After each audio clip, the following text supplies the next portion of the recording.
All right, Broncos country. Well, there's no intro video today because David with David Talks Broncos, who's the usual guy that does all of the hosting and kind of keeps you guys all entertaining, really keeps the show going, is not joining us today. But I am joined by my good buddy Kodiak with Kodiak Broncos podcast and my guy Jeremy with Broncos Unbridled. How you gentlemen doing today, man?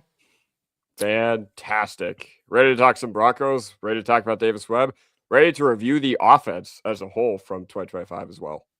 I love it. I love it, man. Oh, hold up. I got to do this. There you go. Jeremy, how you doing, bro? Good. Doing well. You guys been enjoying the you have like a relaxing weekend with no football and all that good stuff? Nope. I mean, it was relaxing, but it wasn't like I didn't prefer that.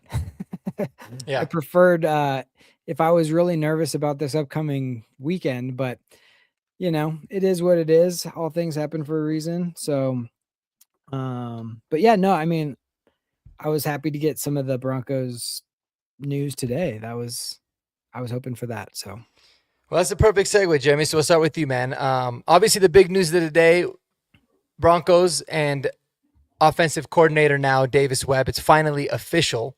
They put pen to paper, and obviously, the big question has been what's the is it going to come with play calling? Is it not? But Jeremy, I'll start with you. Kind of, what were your overall thoughts, and what are you hoping to see from Davis Webb and this team moving forward? Yeah, I was just happy. Like once I saw the news that he had pulled out of the Raiders job, I was like, okay, I can't imagine this is going anywhere else. That being said, the way I kind of envision this pairing and the difference it's going to be is like, I think about a world-class restaurant, all right, where Sean Payton's the head chef. He designs the menu. It's his vision of the entire restaurant, the way it should be run.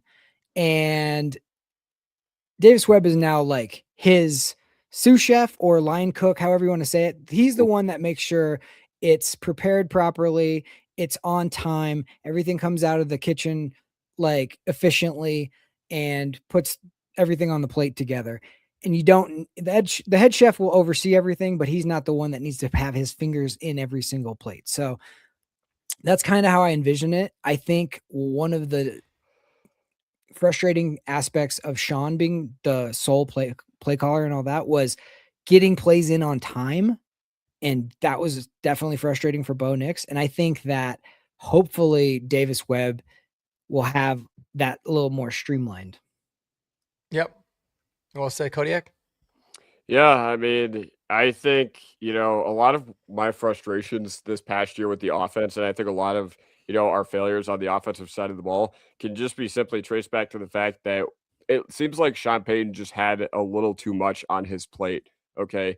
Jeremy talked about, Sean Payton is the head chef and Davis Webb is going to be the guy and maybe have a big role, substantial role in, putting his fingerprints on the offense. Mark, I know you had talked about, Bieniemy with Kansas City when he was calling third down and red zone plays. So yeah, that's the question on everybody's mind is what exactly is Davis Webb's role going to be? Because let's be honest, Joe Lombardi's role, as far as we know, was probably not that substantial. And I imagine Davis Webb is going to have a much bigger role in this offense. And yeah, I'm just excited for him, excited for the opportunity. He obviously lives here. He probably loves it here. We know he really likes working with Bo. First guy, usually the second guy to greet Bo as he's walking off the field after Sean Payton as well. Their heads are buried in that tablet. So yeah, I'm just excited. I'm excited to see what this offense looks like. And yeah, what about you, Mark? Yeah, man. No, I mean, I love it. Obviously, I feel like we expected it, but it's nice to see they finally put pen and paper, which is always a good thing. And I think with me, it's going to be interesting to see how they kind of go about managing all this. But I'll say this, man. I don't know about you guys, but I watch every single presser, every single one, all the Wednesday ones, all the Thursday ones, Friday, all the players. Except I would never watch Joe Lombardi because I could genuinely care less about what the hell he has to say. Very boring guy too.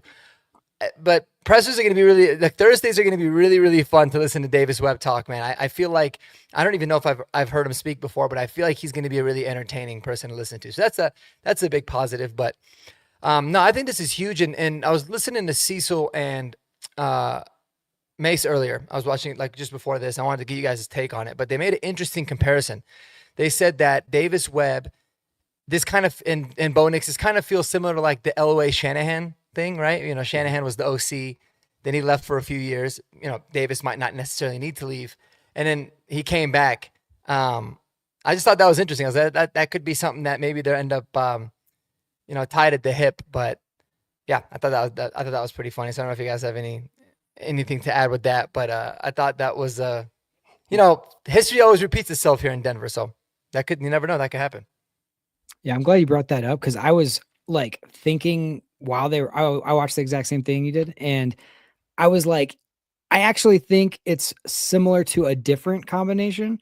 I think it's more similar to Shanahan and Gary Kubiak, Sean Payton being the Shanahan role and Davis Webb being the Kubiak role, and Elway and Bo being similar, because you almost need like the guy to like translate everything and maybe get everything smoothed out. And maybe the guy who Kubiak would be like the guy who's actually calling the plays in, being calm in the headset, saying, hey, let's look for this, look that. Where Shanahan is the one who has to oversee everything. So I look at it more like that. I think they have more similar personalities. I don't see Davis Webb's personality to be like Mike Shanahan. I think it is more like Gary Kubiak.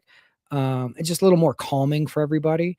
So that was when I was listening to that same thing, I was like, actually, yeah, it's Kubiak. I think it's more like Kubiak. Yep. Any other thoughts on that, Kodiak? I mean, somebody in my comments said something interesting, and I was like, that really doesn't make a lot of sense. I highlighted it during my live after I was, going over Davis Webb being named the offensive coordinator. And somebody was like, this is Reeves, Shanahan, Elway all over again. And I'm like, huh, who's Reeves in this situation? No, Yeah. but no, not really any thoughts. That was Hackett. Hackett was Reeves. Yeah. No, we went through that phase. I'll always defer to Jeremy when it comes to Broncos history or whatever. But yeah, so he just explained my thoughts. Yeah, well, Elway didn't love playing with Reeves because they were very opposite-minded. Elway wanted the control to do more things. He's seen Dan Marino throw for 5,000 yards in his second year.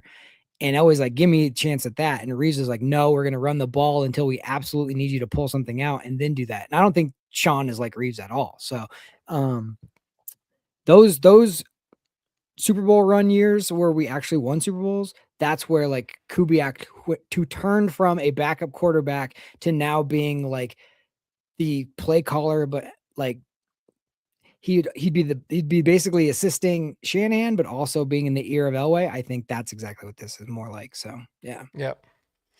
Now I'm excited, man, and kudos to Jeremy. I think you coined this phrase. We're gonna start using it, man. But WebMD, come fix this offense is what Davis Webb is gonna be. I love that. I thought that was awesome.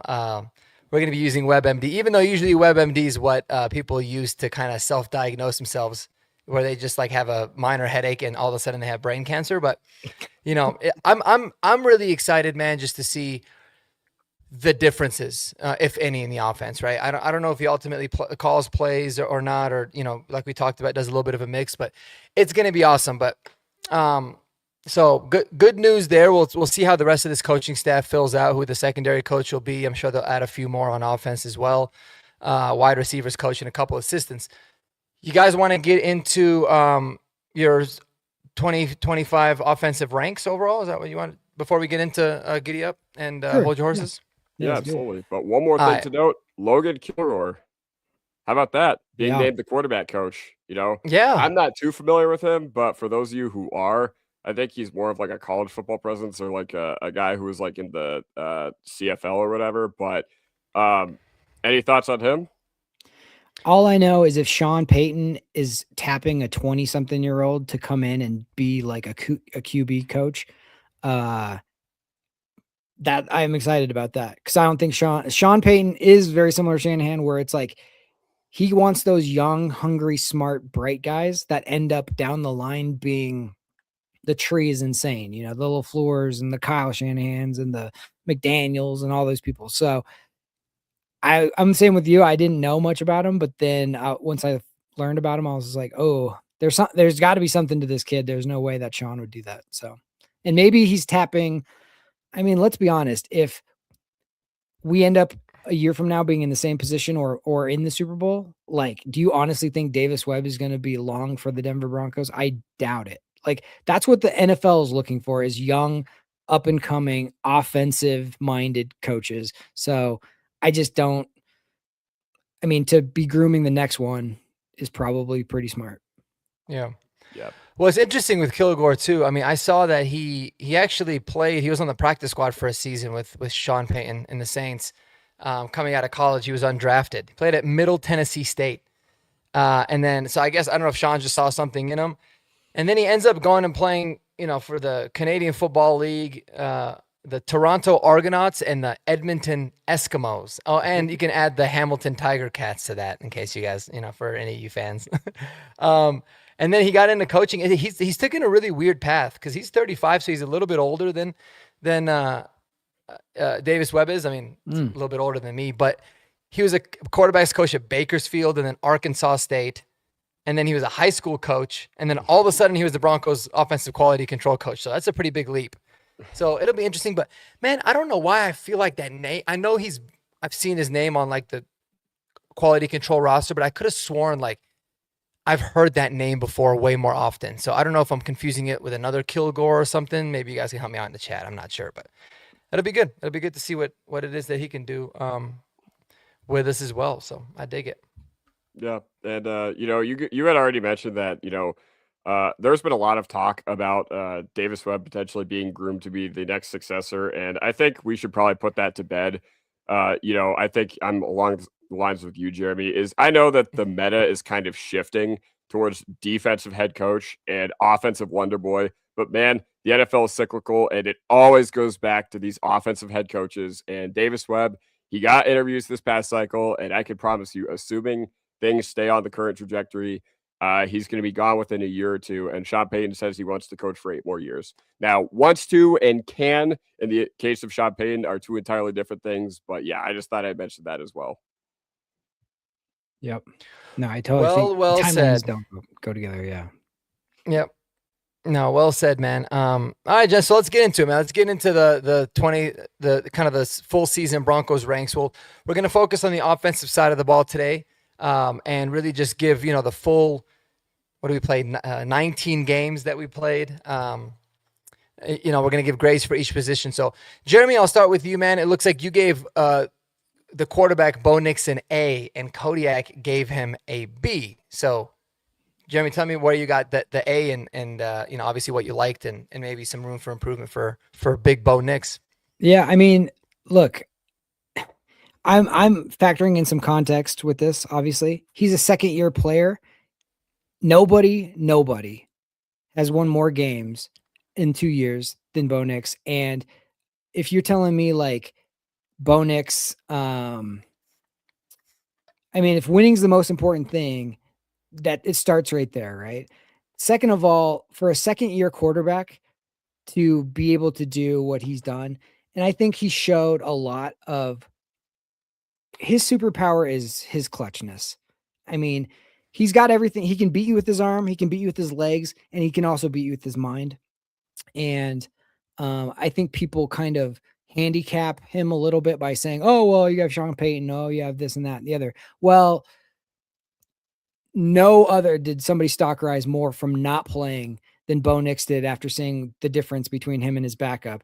I don't think anybody can fairly say like we wouldn't be in the Super Bowl if Bo Nix played in that football game. So if you're saying that Bo Nix was going to get Denver Broncos to a Super Bowl when you picked him 12th is crazy. So if you asked me before the season, this is where we're going to be with Bo Nix, that's an A for me, And I do think like the other thing that his X factor is he mitigates so many little issues with the offensive line that totally goes unheralded.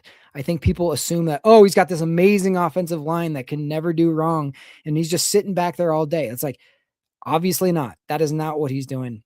He gets us out of a lot of jams. And yeah, I know people can be frustrated with like some of the middle of the game. The quarters aren't perfect and all that kind of thing. But like, again, for a second-year player, I don't know how you ask too much more from a guy like that. Well said, Kodiak. Why'd you give it a B? Yeah, man. So this is basically like I'm attacking it like my school used to do semesters, but we'd have quarters. Okay. You'd have your first and second quarter grades, and then your average would be your semester grade. Honestly, if I'm just divvying this up between first half, second half of the year, first half I'd probably give him a C, and the second half I'd give him a resounding A. Here's why I would give him a C for the first half of the year. First of all, the run game was working, but it felt like anytime he actually dropped back, there were very few times that I actually had confidence that he would make a play. Now, we did have good games at the first half of the year, like Cincinnati, like Dallas, and that was all fine and dandy, but there were a lot of struggles. And I think, in the first part of the year before the Chiefs game, while we still had healthy Dobbins, I think Bo was primarily the responsibility for our struggles. A lot of people wanted to blame Sean Payton, and I didn't think Payton did a whole lot to help him out with that. I don't think the receivers were doing a whole lot to help him out with that either. But when it came down to it, you look at just the stats. Like I remember I was showering before the show. I remember looking at the like on target throw percentage from the first half of the year, and up until the Raiders game, like pretty much anything 10 to 19 yards had a 50% chance of being off target or being dead on arrival, which just isn't good at all. That being said, the reason I gave him an A for the second half of the year is because this defense was not what it once was down the stretch. And you didn't have J.K. Dobbins, and the identity of this Broncos team in the second half of the year was Bo Nix carrying the load. And anytime, I can't stress this enough. Okay, anytime, well, after the Chargers game week 3, anytime Bo Nix had the ball in his hands to win the game, he did. And that should mean a whole heck of a lot. He won us the game against the Buffalo Bills. He won us the game against the Philadelphia Eagles, came back on the road, handed the defending Super Bowl champs their loss. So all that is fantastic. And you know what? We for sure have our franchise quarterback. A lot of people, I saw a lot of Patriots fans on Twitter saying, the Broncos have an Eagles offensive line. And I'm just like, before the game, and I'm just like, all right, cool. Yeah, that Eagles O line, where you're all pro is literally giving up 7 pressures in the biggest game of his career. So, yeah, once again, everything that he did this year in the second half of the year in particular was fantastic. But I think it's fair, my grade is composite. It's fair to ask why were we in so many situations where we had to have him bail us out. And once again, he was part of that problem, but you know what? He always did. That's why I kind of chalk it up to a B. I was expecting things operationally to look a lot cleaner than they were, just based on how the 2024 offense, they hit explosives, they scored at will. And we added things that we thought could help us be more efficient on early downs, but we weren't. That being said, once again, anytime the ball was in his hands, he won us the game. Well said, gents. I kind of split the difference between you guys without really knowing your grades. I'm with respect my coach here. I gave him a B plus, and for very similar reasons. I kind of looked at it like, am I comparing him to quarterbacks around the league? What's the measuring stick here? And that's kind of what I looked at. I think he's an upper tier quarterback that obviously has a very high ceiling and still a lot of room for growth. I thought the early season struggles were a little bit frustrating, with the footwork and all of that. The weirdest thing, man, this Broncos season as a whole was just weird. Everything about it was really strange at times, but nothing was more weird than like J.K. Dobbins goes down, and he was like the MVP of the offense for the first half of the year. And all of a sudden, Bo Nix just flips the switch and turns it up. And it's like, man, that would have been just crazy to think like how the hell the offense would have looked if Bo Nix was playing like this and we had J.K. Dobbins. That was really strange. But again, I mean, you can't deny the fact that he just got the it factor, man. And just like you had said, every single opportunity that he's gotten to come back and had to lead the team, he has, which can also be very concerning. And I think it needs to be cleaned up a lot more next year, because you don't want to find yourself in situations where you have 8, 9 fourth quarter comebacks in a game, in a season, because you're not going to win all of them like you did this year too. So, but I love it. I think we're all in agreement that Bo Nix is the star. He is running the ship moving forward. And really, ultimately, that's all that matters. All right, let's go on to the running backs. There was a little bit of a discrepancy between the two of y'all. Jeremy, you had it as a B-, and Kodiak had it as a C+. I'll start with Kodiak. Kodiak, what's your what's the reason that you gave it a C+ on the running backs? So obviously, once again, I'm kind of just grading this as a composite thing. I'm grading this as if I'm, talking about the first half of the year and the second half of the year. First half of the year, I give JK like an A, because he was our offense. But second half of the year, man, terrible, just absolutely terrible. And I think they were part of the reason why we didn't have any run game. RJ Harvey, I thought he was good as a playmaker. I thought he was good in the red zone. And I thought that was absolutely fantastic. That being said, it just wasn't all what you needed from your position. Okay, Tyler Bidet, holy cow, please get off my team. Please get off my team next year.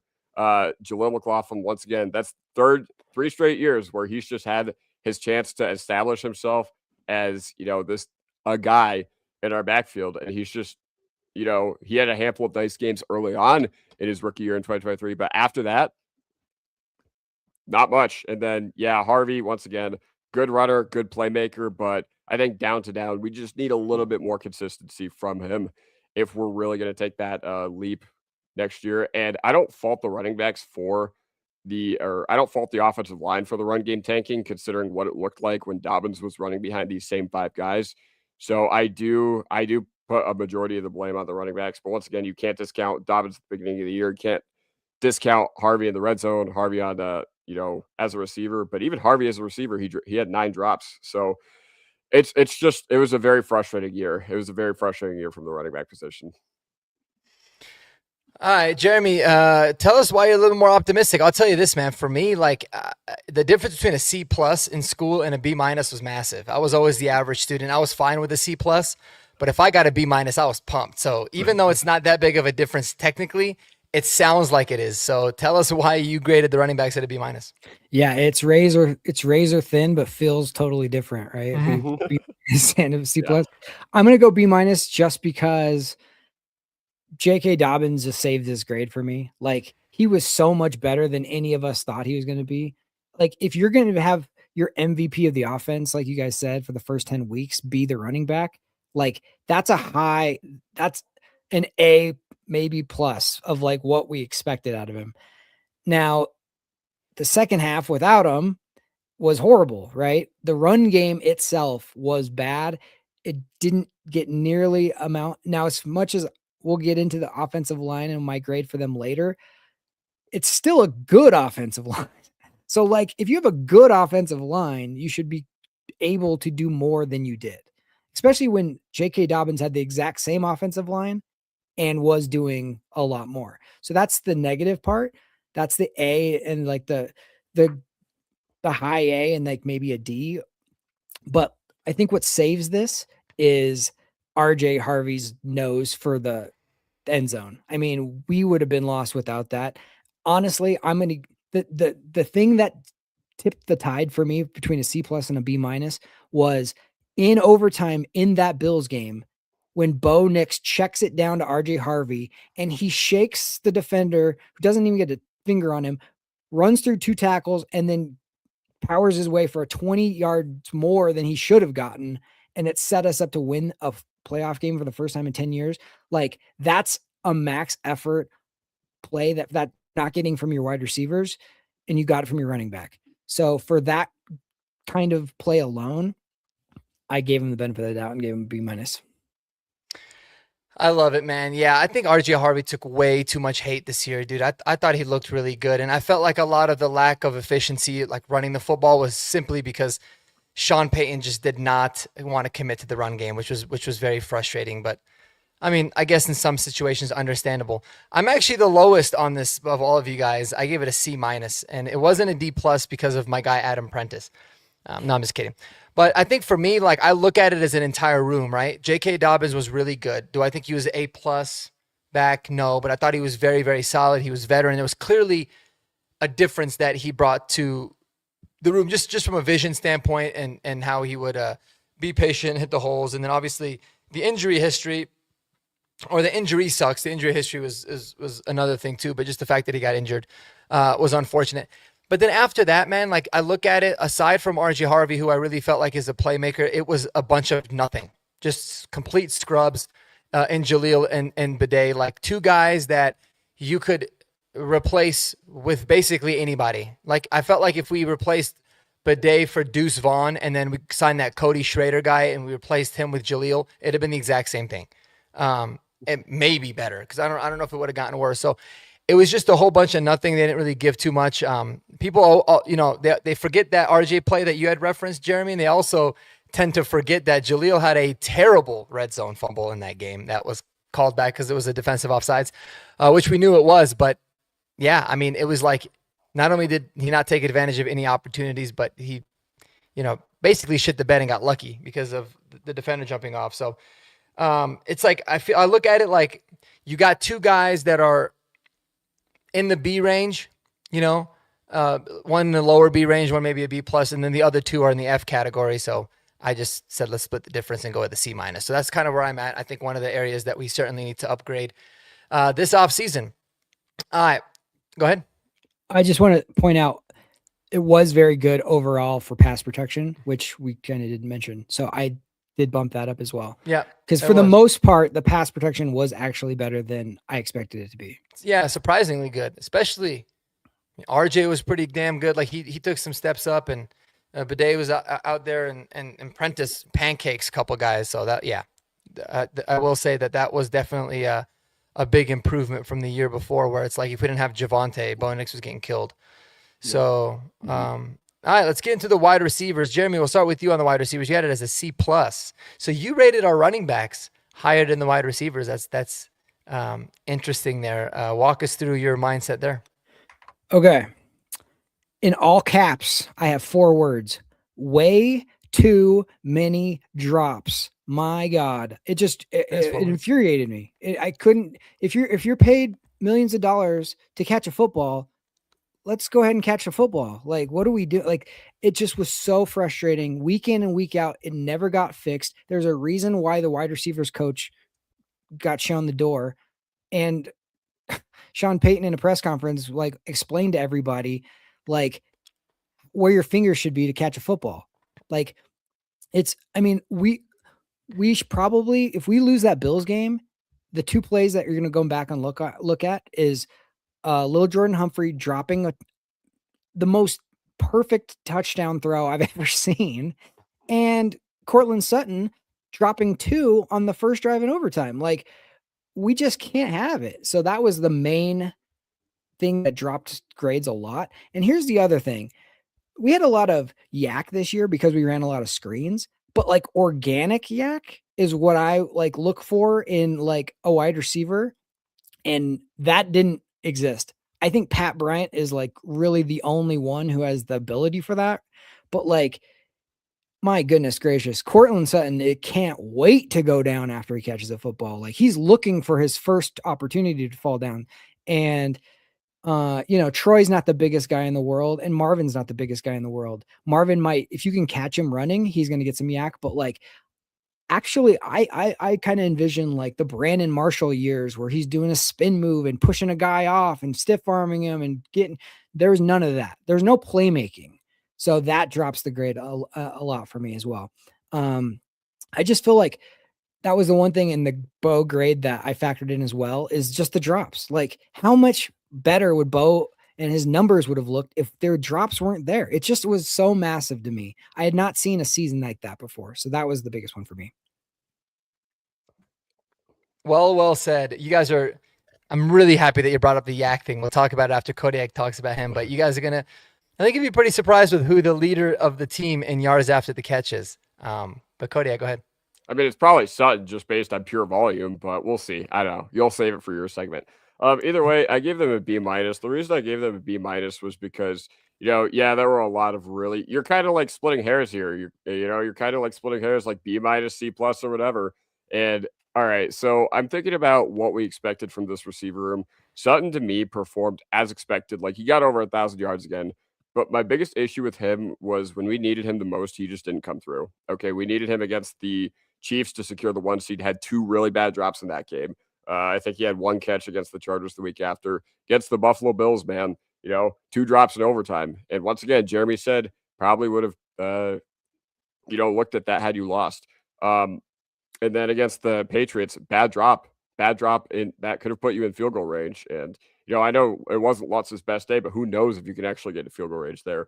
But just talking about the other guys, Mims, 3 straight years of just being underutilized. Like, after the Bills game, there's just no more excuses anymore. There just aren't. And once again, it's hard for me to, hold anything against him, the lack of production, especially because we traded up to get him. But once again, I think that I was kind of hard on Marvin Mims this year, and I realized that it's not him. It's not him. But Pat Bryant and Troy Franklin, these are two dudes I was really happy with. I was really happy with the progression of Troy Franklin this year. I think, you saw the first preseason game against the 49ers and you were just like, ooh, that's a little different. And they got up for Bo's best games, this whole receiving room, Bo's best games. I'm trying to think. Cincinnati, Dallas, Green Bay, and Buffalo. I think those guys really got up for that game, even though we didn't have what's it called?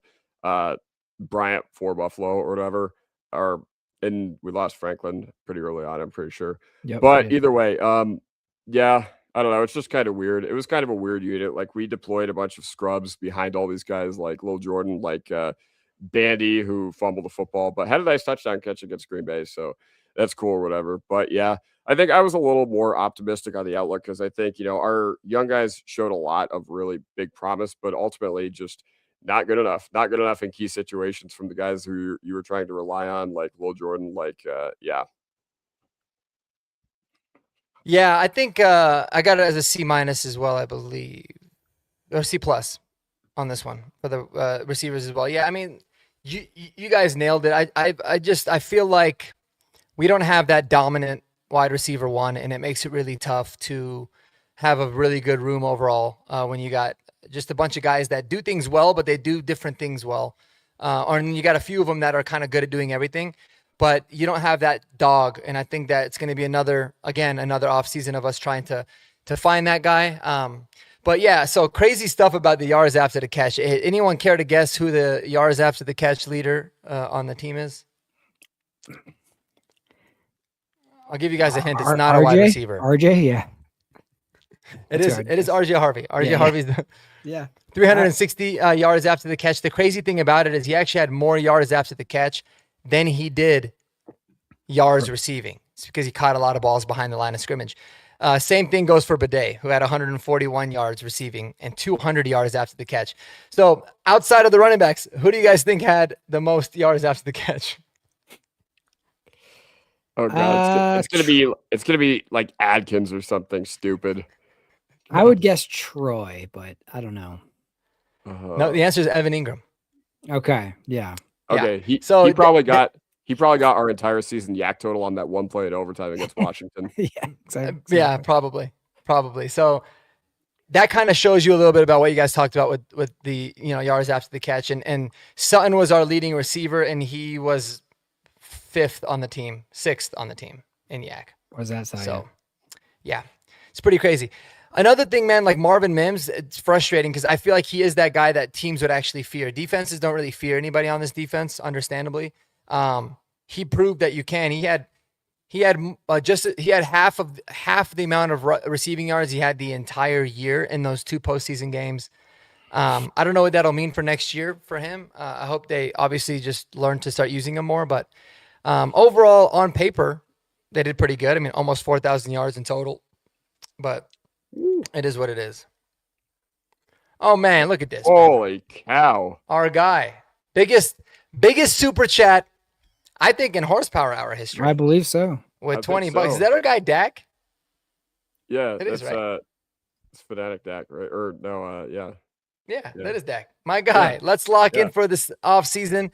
Go Broncos. Let's push the chips in. Yes, 100%, my guy. Appreciate you so much, man. We will push the chips in. Hopefully, we'll put that $20 on Super Bowl, and we'll return you a couple $100 more in advance. But thank you so much, brother. Appreciate you, man. All you do, guys, go check him out. He's got awesome content on Twitter. He's blowing it up on Twitter, doing a great job. And I'm gonna make sure I get the Twitter handle right at least for Dak, so I can shout you out here. It's the same thing as you see here. So it's at Denver D Mark on Twitter, on the YouTube. He's getting great stuff. He's on Orange and Blue Network, Buckham Pod, Broncos Bros. He is the ultimate Bronco fan, man. So go show him some love. Appreciate you, man. That's very, very kind of you. We appreciate that.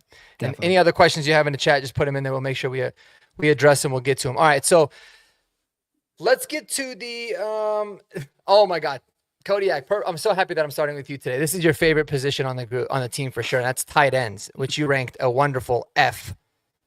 Wait, yes. Just had to make sure. Just had to make sure I said F. I thought I put F- initially. I guess not. You might have. We can change it to F-. Yeah. All right. First of all, tight ends, terrible, man. 2 straight years of us just getting nothing from the tight end position. Okay. You made a big deal about going out and getting Evan Ingram. And once again, I think, Trent Sherfield, I know that he was just terrible with us, but he tonight had talked about how he was deployed in a different way that the Broncos had kind of pitched to him. Maybe that was the case with Evan Ingram too. But you know what? I don't believe that Evan Ingram is just magically washed or whatever. I just don't believe it. Okay. But then you look at the other guys, all right? And you look at Ab Troutman. Our first pass of the season went to Lucas Kroll. I'm like, why are we throwing to Lucas Kroll on the first play of the year? I know that's a one-play sample size, but still, a guy who I thought was honestly going to be cut until he got that wide open touchdown against the 49ers in the preseason. And then, yeah, just all these other guys, like, it's just terrible, man. We're getting nothing from the tight end position. You're not getting guys that can block. You're not getting guys that can catch. You're not getting guys that can run routes. So if you can't block, you can't catch, you can't run routes, what good are you for at the tight end position, man? I'm all for gutting it to the ground, okay? Last offseason, I said that we needed to burn this running back room to the ground. And I guess they kept Bidet and Jalil, which whatever, but they added two. They added two, and honestly, it still wasn't enough. This year, I think I want every tight end gone. I think Evan Ingram, maybe you could stay, but even then, I'd probably lean towards like not keeping him around. What else? I think you got to do what Green Bay did a handful of years ago, where you draft Kraft and Musgrave, because even though Musgrave hasn't really been much in the NFL, Kraft was a home run hit. And then you got to bring in some in the UDFA pool. You got to bring in a bunch, and you just got to completely revamp that position. Let's add some competition, okay? You didn't add any quality competition last offseason, so that just told me, like, okay, Nate Adkins, you're safe. Okay, you can vape your root beer vapes and do whatever and just be a prick in public and whatever. And Adam Troutman, man, you had to have him here to sell the culture, but my God, oh my goodness, Sean Payton said it himself. Okay, Adam Troutman averages 5 catches a year or whatever. When he needed 5 catches to reach those incentives against the Chargers, Sean Payton's like, guys, I told him I love him, but that's what he gets in a single year. So yeah, let's get some tight ends. Our tight ends can't block. They were a big part of why the run game struggled. They suck at pretty much everything. So why are you deploying tight ends who suck at everything in your offense? Yep. Well said. I don't think there's much else to say in terms of the F grade. But Jeremy came through and again, one of those that sound a lot better than, he didn't fully fail, but they got what'd you give him, a D minus? D minus. Well, I had a feeling pushed it up to the D minus category. You want to know what pushed it up? That one, we already mentioned it, that one run in the Washington game that in overtime when actually Evan Ingram made a couple of plays out of nothing there's a reason why he got yacked. So there were a couple flashes from Evan Ingram, which was nice to see. Oh yeah. Philly. Yeah.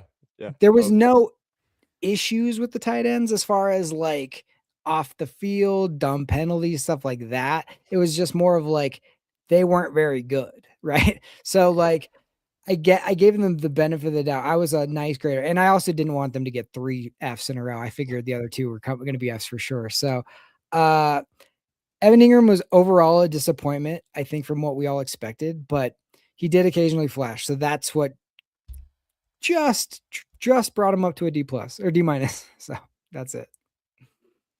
Yep. I think I'm just gonna leave it at what Kodiak said. I thought this was an absolute trash tight end room. I feel like the tight ends as a whole need to be revamped from the ground up. I put that in my offseason, my free agency kind of blueprint video of what I really want to see happen. And it was a lot of like getting guys, like you want blocking tight ends. There's a few that you can go out there and actually sign that are actually good at blocking. And then, Kate Otten, I know Andy had talked about it in the chat. I'm all for bringing somebody like Kate Otten that can stretch the field a little bit, and also addressing it in the draft as well with some of these mid-round picks of some guys that I like. And Kenyon Sadiq, I don't think he'll be there at 30, but we can have that conversation separately as well. So the tight end room has been abysmal in every way. And I think it's an F for me strictly because you got guys that are supposed to do something well.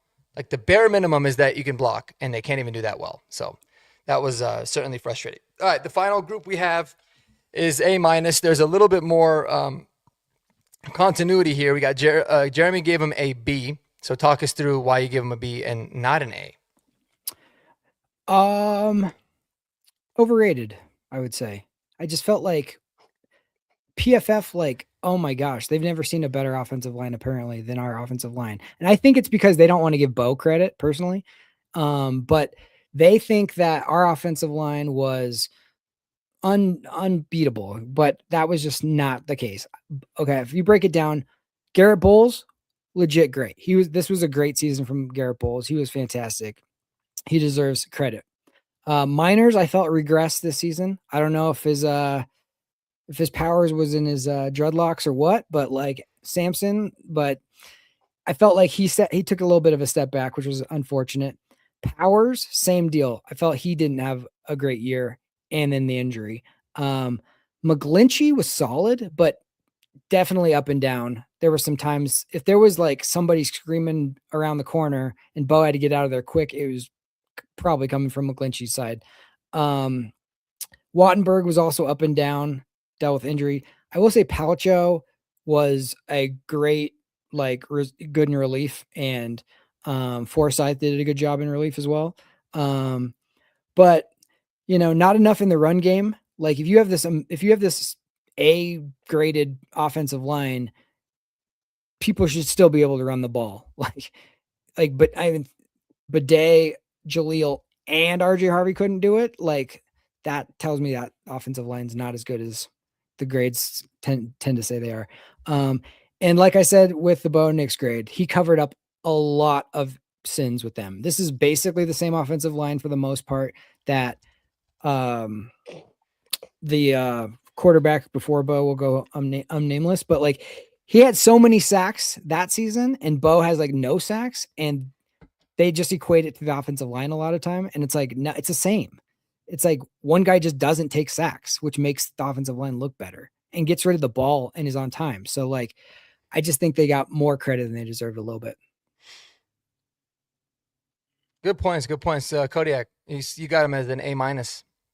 Yeah, no, I definitely agree with a lot of your points, but my grade I just felt like a lot of the games this year they did hold up and they did play very well. And overall, I did feel like this was a pretty good unit. In the first however many weeks of the year, we were a top 5 rushing attack, and the fact that it was mostly unchanged tells me that it was more the guys behind J.K. Dobbins who couldn't get it done rather than our offensive line who just couldn't get it done.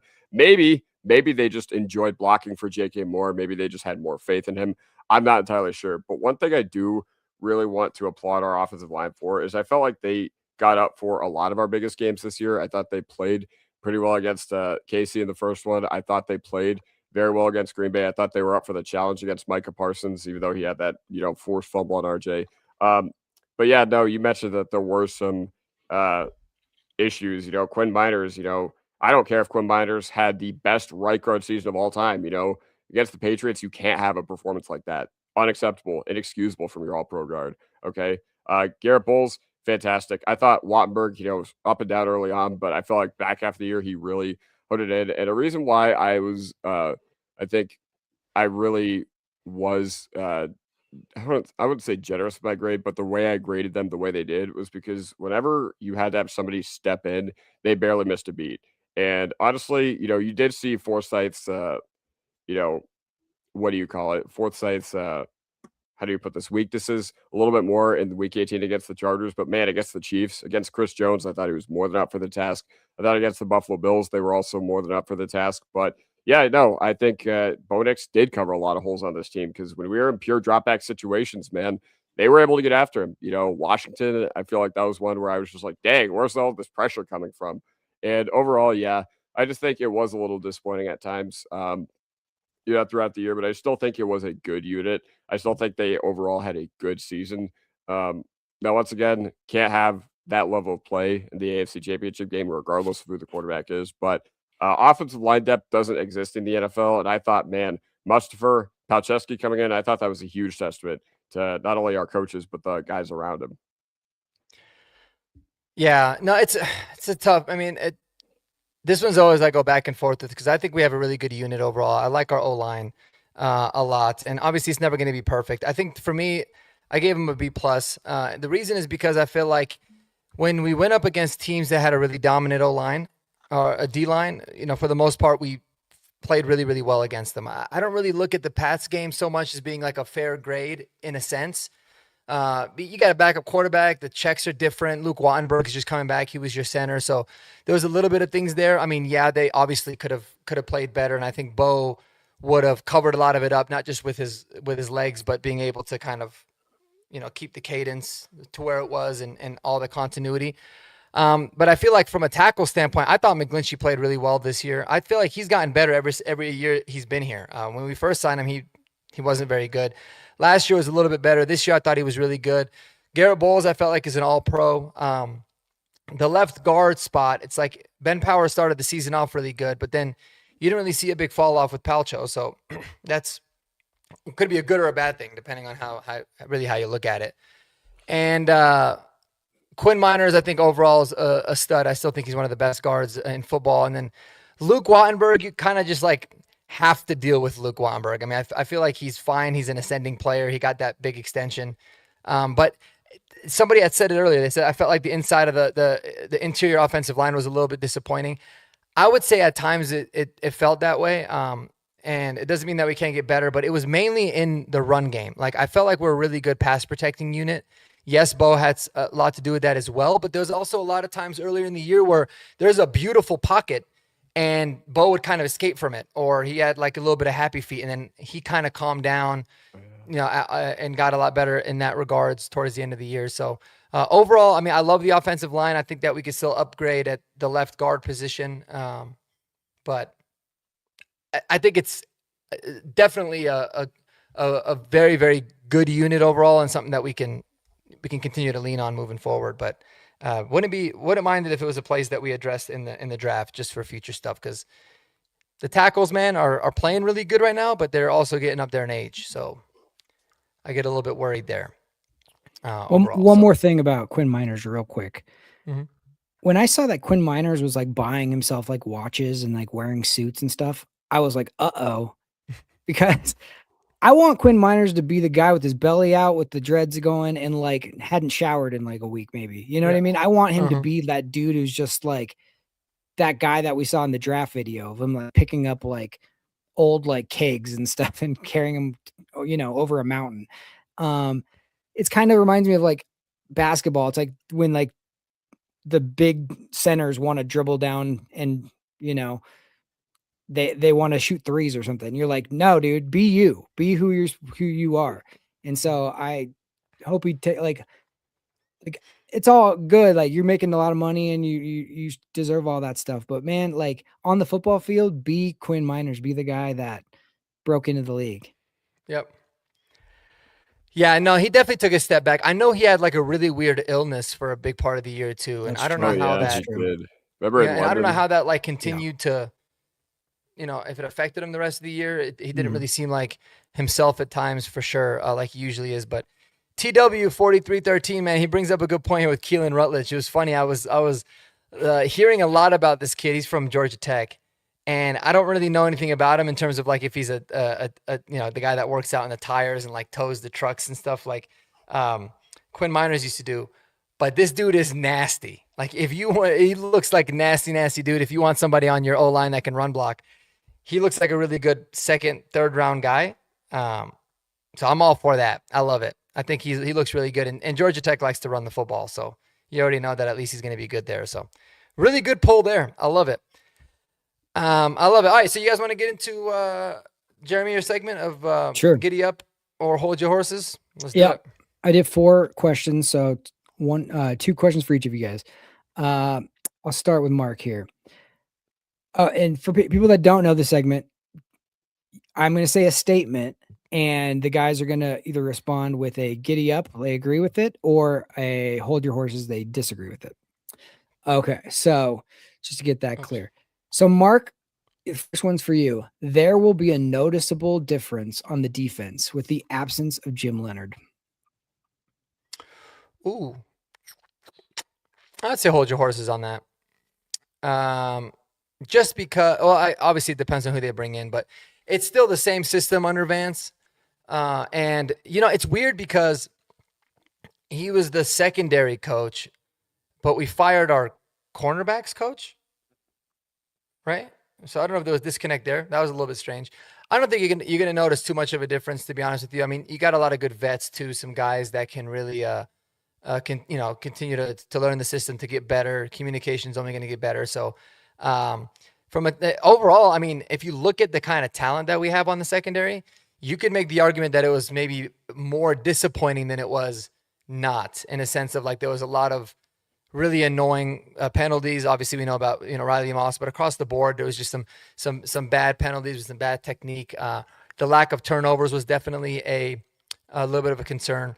So no, I don't think so. I don't think you're going to see much of a change for the worse with Jim Leonard being out. Okay, I tend to agree, but time will tell. All right, Kodiak. The Sean Payton Bo Nix drama this week was not blown out of proportion at all. Hold your horses. Like, I know me and Marky, we did a live stream where we talked about it, and you know what? We said I think whatever I was thinking, it's like a husband and a wife. It's like a reality TV show where a lot of it just seems, like they're, gripping at each other or whatever. But at the end of the day, head hits the pillow, they're gonna do their business, they're gonna say I love you, and they're gonna move on with their lives. And ultimately that's what's gonna happen. We know how Sean Payton and Bo Nix can both be. These dudes are both ultra competitive. And yeah, I remember there's just been so much stuff out there. It's the main thing that I think has been blowing it out of proportion is the salty Vikings or the Falcons fans. They're just like, oh look, I told you Sean Payton was a complete dickhead, and I'm just like, dude, you're just grasping at straws because he beat your team so many times, and you are clinging to a manufactured scandal with no evidence. So yeah, but yeah, no, it was bigger than it had to be. Yeah, no, I totally agree. I wanted to talk about it too because it was just like DNVR did a good job of explaining like how it wasn't even a thing, because when Mike Kliss asked Bo Nix like what did he think when Sean Payton's mentioning that he had 3 surgeries, and Bo Nix is like hearing this for the first time and then having to react to that, and then you go back and listen to what Sean Payton said, and he never mentioned a certain amount of surgeries. So it's like the whole thing was made up from like, and then when Bo's like, he shouldn't be talking about how many surgeries I've had, he didn't. Like that's the whole point. So it probably took one phone call from Sean to Bo Nix being like, yeah, I didn't say that. And then Bo was like, oh, they said he did. I didn't know, and that would have been over with. It's like, it's when two people like make up and then everybody else is talking about like, did you see what happened the last couple times? It's like, it's over. It's already over. So I thought that was so dumb. And like, come on, dude. If you're a journalist in this, supposedly, like, you should not be doing that kind of stuff. So many journalists are that little kid who will never get into a fight, but constantly is like, did you hear what this guy said about your mom? And it's just like, knock it off. Like, just cover the team, dude. Like, we don't need you to be like, it's like that JMO guy in the chat. That's exactly what it's like. Yeah. Dude, he's pulling the mic closer out right now. One more thing I have to say about that is how are these guys given a platform, but me and Mark are not allowed to attend press conferences? Yeah, I wouldn't ask those stupid ass questions. That's a stupid ass question to ask Bo Nix. Yeah, I know it is. Yeah, it's pretty embarrassing. Dude, I'm telling you, I've worked for a television station for 20 years. It all comes back to like narcissism and ego. Like, oh, I asked him the question that got this. DMAC does it all the time. Oh, I was the one that got this response. And it's like, you're serving yourself. You're not serving the audience with that kind of crap. I don't like it. So, yeah, that was ridiculous. Okay, let's go. I got another similar question for Mark here. As far as silliness, the George Payton Minnesota Vikings speculation is 100% BS. Oh, I didn't really give it too much thought, to be honest, because I know he's under contract for one more year. So I think it's BS. I don't know why he would want to necessarily go back. I mean, he's in a wonderful position right now. He's loved by everybody in the state, when a couple years ago he couldn't say that. If him and Sean's relationship is as good as he claims that it is, then it's 100% BS. And maybe it's his agent saying that to get a extension for his client. But I mean, who knows? If if there is maybe a little bit of tension behind the scenes or something, then maybe he will end up going. But I would be shocked if that happened this year. Yeah, I thought that was so silly. I think contract time, all of a sudden you're getting some reports from certain Yeah, people so that are random. close to certain people. It's just like, Like if you what want are to you trade doing? for him, that's fine. I know. I don't know who would negotiate that trade though. That would be kind of weird. Like Yeah. the GM is negotiating a trade for himself. He's like, I'm worth a first round pick. You want to send it? Yeah, But then again, I he's don't want to leave. So bidding against himself. Yeah. Yeah, yeah. Yeah. Hey, can you send me a first round pick that the new team I'm going to go with will now have to be without for this upcoming exactly. draft? Yeah. Yeah. It's like that would be the most ironic trade in NFL history, I think. I'm seeing a lot of like anti Sean Payton stuff in the chat, which is not new. We've had that all year. Yeah. But like, I get not liking a person's personality, or maybe like something happened in the past for your team against the Saints or something. But like, if you 100% just are fair looking at somebody coming to a football team and like turning it around, like, how can you possibly like, I don't know how much better of a job a person could do. Like, it's Yeah. just insanity. So I see a lot of Yeah. that. No, I know. I feel like for me, man, I mean, you see a lot of examples of it just like in the world, but it's one of those things where the people that are really against Sean Payton are like, I hate Sean Payton, or he's an asshole, blah, blah, blah. I genuinely believe that there's no way that they actually listen to a lot of Sean Payton pressers No. to think that. Because if they did, they would be like, no, he's actually pretty fair. I mean, he'll have a little bit of spiffs like very, very randomly, but it's in the grand scheme of things, in the 3 years that he's been here, like 97% of the time, he's been really intuitive and giving you a lot of, saying great question and answers the questions like in full detail, probably sometimes in more detail than you want. So I really don't get it. I don't know why he rubs people the wrong way. But yeah, it's strange. It's just like, again, one of those things where you hear a couple clips and all of a sudden you think that that's who he is. And it's like, he's absolutely nothing like that. So, Right. And I'll say, Raymond Rojas in the chat saying, bro, he called a 4th and 1 with a chance to go to the Super Bowl and blew it. Come on, wake up. Yeah, he's not perfect. And here's the thing. He has to give his backup quarterback like confidence. If he goes out there and says I am on record saying you definitely should have kicked it.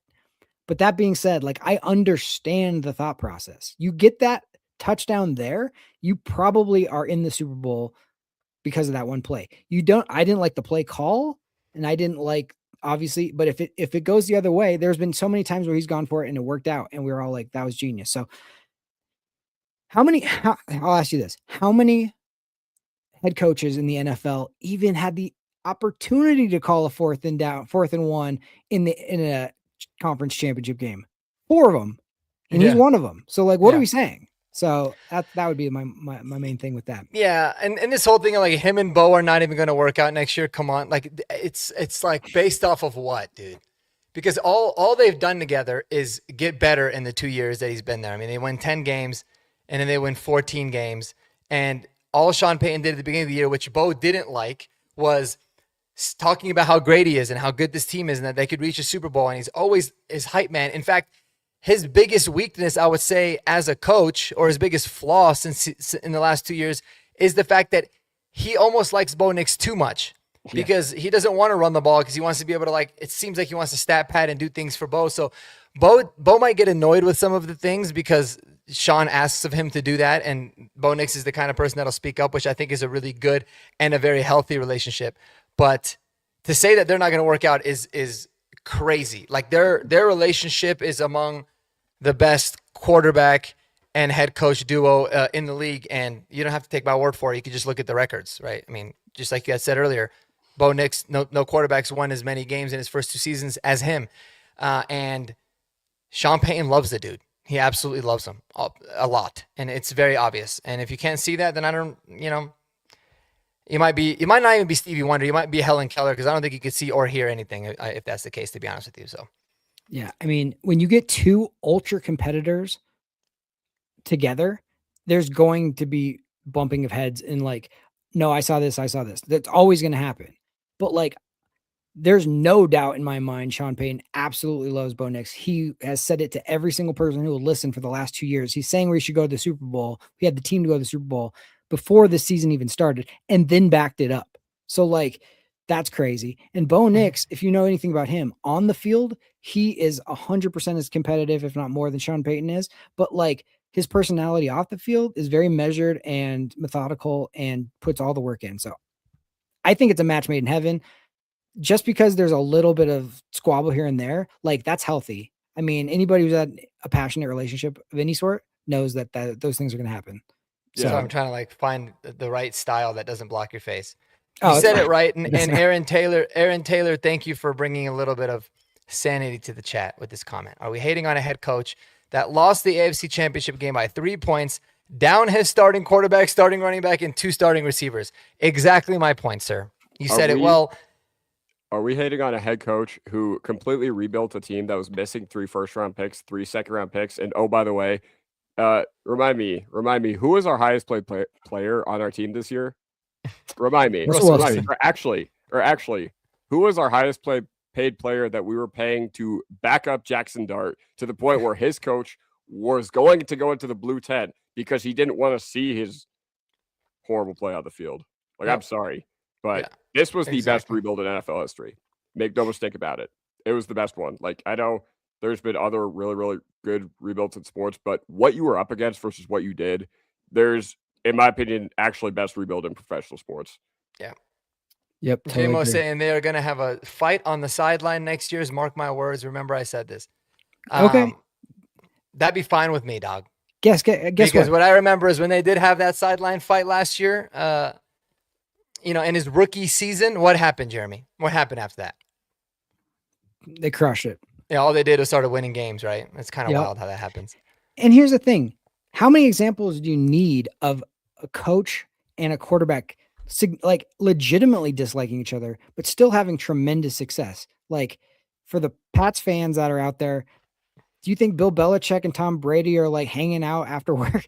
Absolutely not. Like, No, but couldn't stand each other. it worked for so long until it finally did it. But like, would you go back and be like, oh, I think this is not a great match? Of course, Yeah. no. They're going to go down in history as maybe the best. So, Dude, silly. according to like what you saw just reports wise from the Eagles last year when they won the Super Bowl, no locker room hated each other more. Like everybody apparently hated each other. Nobody got along, and all they did was demolish the Chiefs and win a Super Bowl. So it's all these are grown men, guys. Like it's all good. You're gonna have a little bit of issues. It might be a new thing for a lot of like the new generation. It makes me sound really old saying that, but like that's how people work things out. Normal people. We don't tweet or text about it. We just talk it out. Or we yell at each other sometimes. It's all good. It's good for your soul. I can tell you that. And the last play of Sean Payton and Bo Nix, like he's literally going up to chest bump him to like the fact that we're just about to do a walk-off field goal to beat the Bills. Like, what are we saying? Like, yeah, it's crazy. So, yeah. All right, I got one more for Kodiak here. The Denver Broncos are one good draft and free agent class away from being Super Bowl favorites. Man, there are so many good teams in the league right now. Can I hold my up? Is that Yeah, sure. is that something I could do? You want to do Like, half? I don't know. half? If you're just looking at this, I'm not taking it like face value, like betting odds or anything like that. I'm not gonna like get into all that, but yeah, there's just so many good teams right now. I'm gonna give kind of a boring press conference answer. There's just so many good teams right now that it's so hard. Even if you crush free agency, even if you crush the draft, it's gonna be really, really hard to get to where you were this past year. That's just the reality of the NFL. Yeah. So, I mean, obviously, I would love for them to crush free agency. I would love for them to crush the draft. I would love the horrible parts of this team to get worked out, but everything's in place. I mean, everything's in place. You have your quarterback. Honestly, the only thing you really, really need to go all out and adding is some linebackers and some skill position dudes. And once again, easier said than done, but hey, man, we'll get it. We'll be aggressive this offseason. And it's a trick question because Las Vegas will never make the Denver Broncos the Super Bowl favorites. No matter. You guys know where we are now for the next year's Super Bowl? Where we rank? Odds-wise? Sixth, maybe. I don't know. Somewhere around there. 8th, 9th. 12th. Oh, damn. They have With the Niners everybody as pretty a much higher returning. chance, and they got the Chiefs, the Lions, the Chargers. Yeah, it's Vegas don't love us, but hey, I like it better that way, anyways. Definitely. Okay, I had one bonus question for each of you. It's real quick. Or either one can answer. Davis Webb will be a head coach before Vance Joseph. Well, look at this. I saved this question from Eli Betts. How long before Davis Webb is a head coach? I started. We got to get our guy Eli some love here. So you said before Vance Joseph? Yeah. Who's the head coach first? It could be a tie. It could be Oh, both. Or it could be neither. I think Davis Webb probably, man, because the league is shifting to, they really like teams really want that next up and coming young coach that brings like fresh ideas. And offensive minded coaches will always have an advantage over defense, it seems like, because it's totally an offensive league. I mean, you kind of look at the landscape and how it works for the most part. It wasn't as much this year, but still like pretty much always focused on the offensive side of the ball. So, I mean, dude, it's crazy because, I mean, Davis Webb, even without being an OC and without ever calling plays, has been getting head coaching interviews for 2 years now. So if he has a lot of success this year, I can almost assure that he will be a head coach next year, where you can't necessarily say that with VJ because not only is he not necessarily wanted as much, I don't think it has to do with that, but the fact that VJ has had head coaching experience, I think helps him in some situations, but it also hurts him in a lot too. So because, there's a lot of politics and PR and stuff, and selling the young, hot coordinator is always going to be easier sell than a little bit more of a boring hire. I totally agree. Like Kodiak, we all do were you have any fired up thoughts? for Josh McDaniels because he was like the new brain truck guy and came from New England, and it didn't work out, but it was easier to sell than John Fox, right? Yeah, no. I'm with Mark 100%. Like once again, I think I'd be more surprised if Davis Webb wasn't a head coach for the next year or two. And once again, I can't really say the same about Joseph just because he's a been there, done that guy, and unfortunately, he just didn't have a lot of success as a head coach. Now, whether that's on him or whether that's on somebody else, I don't think teams really care about that. I think they just look at the results and they're just like, all right, this is what you did, and he rebuilt a completely broken unit. So I think on our defensive side of the ball. So I think, you got to give him a lot of credit there. But yeah, once again, it's just an offensive league, and this is just what young, hot coordinators do. They just get hired away. And, the been there, done that defensive coordinator is not necessarily always the most exciting guy. There's nothing more enticing than a mystery young offensive mind guru guy. Because if human nature tells you anything, you could be like, hey, do you want this $100 bill or what's in the box? And everyone will always be like, ooh, what's in the box? And it might not be anything. But it's like people feel like they know what Vance Joseph is, what they're going to get with Vance Joseph. And that is a good football coach, obviously knows schemes and all that kind of stuff, but failed the first time, right? So Davis Webb, but here's what people don't factor in enough, I think, is when you're picking that young offensive mind, Sean Payton is the offensive like designer and mind and all that. But what makes Sean Payton such a great coach is the fact that he understands how to motivate his players, how to get all the nuances of like, when do we travel? When do we do this? Like, I mean, there's so like, how do we practice? How do we do all these things? Like, I think Bill Parcells, having him like knowing that in the back of his mind is such the reason why he's an incredible coach. If you look at like Mike McDaniels or whatever, he is an amazing offensive mind. But like, why did he fail? Because he probably didn't know how to push the right buttons when and where. And the ownership might not be the right place or whatever. So that would be the one thing I have as a caveat. Like when you just want to get the young offensive mind, we did that with Josh McDaniels, right? Josh McDaniels has been with Bill Belichick and he's a genius and all this stuff. And then we get him in here and then he tries to be Bill Belichick and everyone's like, this guy is a freaking a-hole and we hate this guy and he's cheating and doing all God knows what, right? It just doesn't work. Like, it's a fine line between just being a smart football coach and being a really successful head coach who oversees everything. And I kind of just feel like VJ might be a really, really good defensive coordinator. And you should be happy with that. I mean, Wade Phillips, Vic Fangio, that's who those guys are, and they should be able to coach forever that way. I think sometimes when you promote yourself to the head job because it's more prestigious and it's more this, like if you don't get the exact right situation, you're setting yourself up for failure. And I think Webb was smart enough to be like, I don't know if I want to be go into the Raiders organization right now. So Yeah. it's pretty interesting. But Yeah. I think Webb will definitely get the chance first, for Yeah. sure. For sure. Yeah. Mark, would you do me a favor and highlight this comment by Martin and Zadaluda real quick? The second most recent one. If VJ doesn't get picked up in the next couple of years, do you think he should go to college and make a name for himself there? I mean, I personally don't. I mean, I feel like if you're an NFL coach, I don't know why you'd want to go to college. Okay. First of all, college football and coaching the NFL is like apples to oranges. College football is a lot more like politician, NIL in this modern era. How can I develop relationships? How can I sell these 17-year-old kids, 18-year-old kids and their parents on what I'm pitching out there? And, the NFL is just more like X's and O's, just straightforward. And, college, you play more of the CEO game. Like there's not really many college head coaches that, actually call their side of the ball anymore. Like they're pretty much just the CEO level coaches. And yeah, no, I think I feel like, I'm not really, really well versed in this, but I feel like college and head coach responsibilities are like in the NFL are like apples to oranges. Like they're about as different as you can get.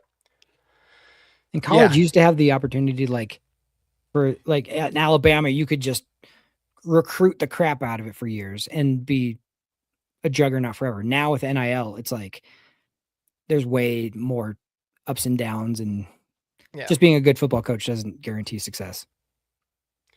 Absolutely. Well, there's a question I wanted to get to real quick. I know we're well over the hour mark, but I highlighted it. It's from D Houston 25.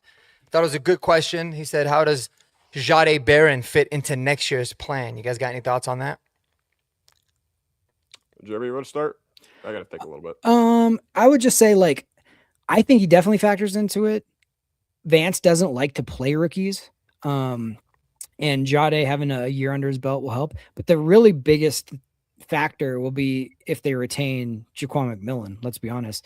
Jaquan McMillan might have been the best defensive player the last few games of the season. He was unbelievable. So you're not going to want to if you retain him, you're not going to want to take him off. But I just think Jade can play multiple positions. So, and he's too talented of a guy to keep off the field. And now that he's got that his rookie year out of the way, I think I could definitely see him being a big part of it. But I mean, it's just, we have a great secondary, and that's just unfortunate for him, but also fortunate for him. So that's what it comes down to. Man, I've been like a metronome on Barron to begin with. I've been like a Rubik's Cube. I've been on all sides of every discussion with Barron ever since we lost the AFC Championship, and we've been heading to the offseason. I've been like, he was a wasted pick. We should have taken a running back. That I've been like, you know what? He was a smart pick.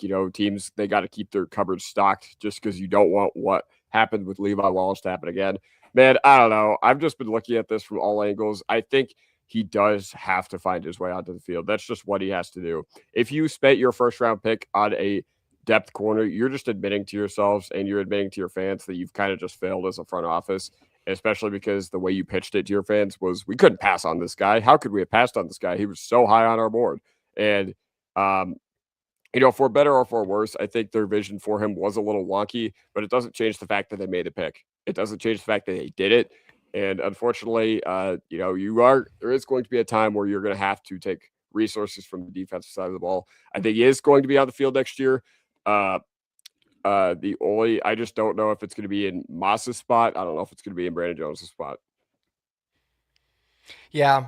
I go on to, so I look at it like this. I think that there's what I think should happen and what I think will ultimately happen. What I would like to see happen, and Darian nailed it, is I think that we need to look at formulating a trade for Riley Moss. I just think it makes a lot of sense.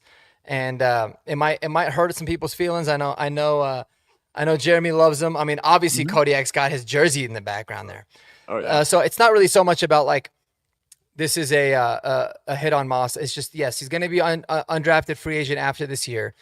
I don't think anybody thinks that we're actually realistically going to sign him at that particular point, and his stock is never going to be higher than it is now.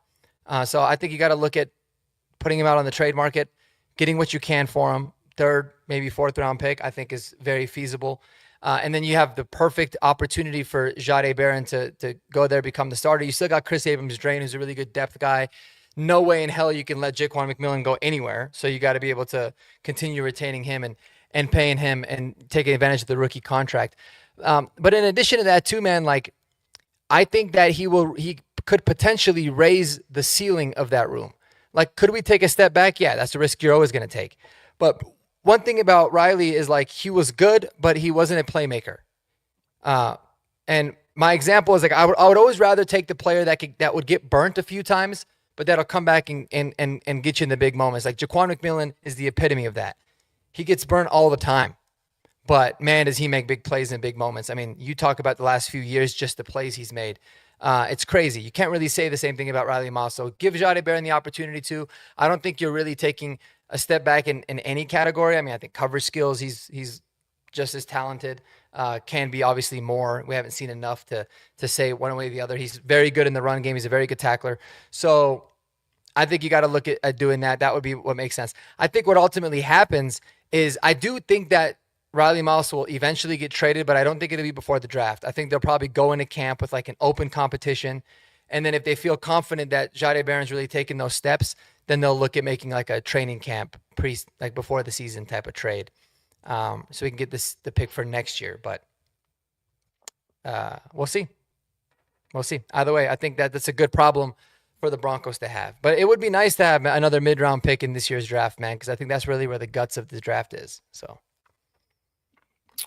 yeah, to me, it's like I love Moss, and he's homegrown. And if there's a position group that you want a spoil of riches on, it's probably cornerback, especially if BJ's still going to run the defense and all that kind of stuff. So I would understand it if it happened. I just personally wouldn't want that to happen, but I would understand it. Yeah, it's like JFM. It's like JFM. Like nobody wants him to go, but we all know it's going to happen. Yeah. You can't pay everybody, right? Yeah. Oh, exactly. And like, and you're just going to lose JFM, right? Which, like I said, we all expected. And I don't think anybody was like trade him last year because we didn't feel as confident with the depth as we do now. But in this situation, it's like, man, it just makes sense. Like it ticks off every one of the boxes of like something that makes sense. And there's a ton of teams. I was doing some mock drafts and I was going through like team by team. And I was looking at the Dolphins, and I knew the Dolphins were ass and they had like a really shitty defense. But, dude, they need like 3 corners, and this is a really good cornerback draft, but one's not going to be enough for them. So, like, them trading for somebody like Riley Moss that could be a starter makes a lot of sense, and then adding in the draft. And I think that there's a lot of teams that are like that too. So, I think that finding a suitor for him will not be very difficult. I think he'll actually garner a lot of interest if you ask me. Yeah, no, I think you're right. And I remember leading up to draft season, I remember the number 1 player who was mocked to Miami last year was Jade Barron, which is interesting. And yeah, I don't know. I just thought that was interesting. And they went into this year with I don't even remember who was their quarterback one. I remember it was some dude who was so washed that I can't remember. I just remember them getting run out of the stadium by Indianapolis week 1, and everybody was like, "Oh, didn't expect that." Yeah, they started the season with Artie Burns, I think. Dude, it's bad. You look at their cornerback room and you're like, oh. Like, their starting corners were Jack Jones and Jason Marshall Jr. Oof. Yeah, I mean. I'm not going to lie. Like, I have no idea who. I know Jack Jones. I think he played for if it's the same Jack Jones that played for the Raiders, and he was ass. So, yeah. Juju Brents. Yeah, it's not pretty. It's not pretty. It is not. Well, Halfley has some work cut out for him down there in Miami, I guess. Yeah. Yeah. Yeah, and it makes sense. I mean, I think the Pack, and I was also looking at that too. Like the Packers I think they played a lot of zone. I think they were like one of the most zone-heavy teams. And honestly, Riley Moss would probably be better fit for a zone system because that's what he ran in Iowa. So we'll see. But he could play man too because he did a lot of that. Any last thoughts, guys, before we wrap it up? Not really. No, I think. Hey, yeah, one more question for you guys. Who are you rooting for this weekend? In the Super Bowl? Yeah, because I kind of hate both of these teams. So Yeah, no, I'm As a rooting for the Bronco. game to be over. Yeah. No, but realistically, I'm probably rooting for the Seahawks. I hate New England. I always have. It'd be cool to see Sam Darnold like complete that turnaround. I've always been one that like kind of trashed on Sam Darnold, but I always said like he obviously has the opportunity to change the narrative, and that would be really cool to see. I like his story, and I think it'd be cool to see him win it. Yeah, I guess. Seattle, I guess. You know what I'm rooting for? I'm rooting for 9 p.m. Sunday night so this football season can be over. Oh, yeah. You asked any other thoughts? Yeah, the Avs offense is terrible without Natchez. Those were my other thoughts. Is he out today too? Yeah. Jesus. Yeah. Well, they got 0 points, and I don't even think are they even outscoring the Wings? No. No, it's 1-0. I mean, out shooting them. I mean, No. Detroit no, has 2 they're more not. shots. That's than we do. crazy. Wild stuff. All right, guys. Well, everybody in the chat, we appreciate, man. We had well over 100 in the stream on my channel, which is really good. So I appreciate you guys tuning in. You guys were awesome in the comments. If we didn't get to your questions, we're sorry. But make sure you follow my buddies on all the socials. Kodiak Broncos podcast is Kodiak Broncos on YouTube or Kodiak Broncos podcast on YouTube? I mean, either way, you look up Kodiak Broncos. I'm sure you'll find me somehow. It's like Kodiak Cakes. Follow them on Twitter, on TikTok. If you'd like to watch people play Madden, you got a Madden channel too, right? Oh, yeah. Leggy. My last name is Lang, Lang, but you add a Y at the end, you'll be able to watch me play Madden. And unfortunately, I had to sell it for the algorithm and I rebuilt the Raiders. But you know what? Mark's going to have to too on his mock draft channel. So I'm not alone in that. Yeah, I just got to figure out how to stream my PlayStation onto whatever platform it is. I just can't figure that out still. I'll like YouTube it or something. And then Jeremy at Broncos Unbridled, Jeremy Sean on the Twitter. We had a video yesterday, actually, Jeremy, it reminded me with Mike, me, Kodiak, and Mike, and he's like, we need to figure out another name for Jeremy because I never know if it's Jeremy or I don't know if it's Sean. I'm very confused. I know. Like So when I was like, first signed I'll up work for with it- him on that. Yeah, when Huh? I first signed up for it was Jeremy Sean A, and it ended up having lots of subs from a video I put up. So I was like, I guess that'll be it, Jeremy Sean A. Like okay. Jeremy Shawnee. So Yeah. but it's at Broncos Unbridled is the handle if you want to look that up. Yeah. Appreciate y'all, man. Hope you guys enjoyed the rest of your week. Hopefully the Super Bowl ends sooner rather than later. And we'll catch y'all on the flip side, man. Peace out. Go Broncos. Go Broncos.